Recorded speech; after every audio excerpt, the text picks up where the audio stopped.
дошли отново в следващото обзорно предаване на професор Кошанев. Днеска мисля да ви разкрия как може да се направите коса сам. От нас са предимно за мъжете, естествено.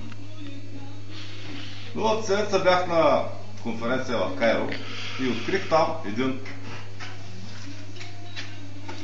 древен папирус, в който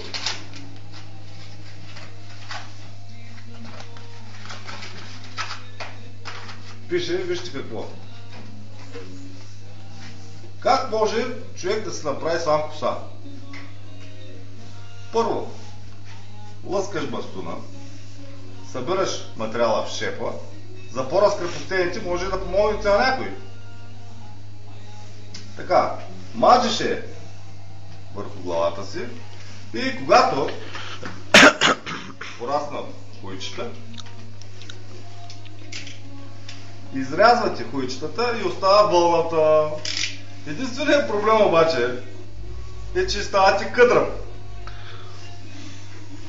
Аз не съм го изпробвал, защото обичам да съм с права коса и затова.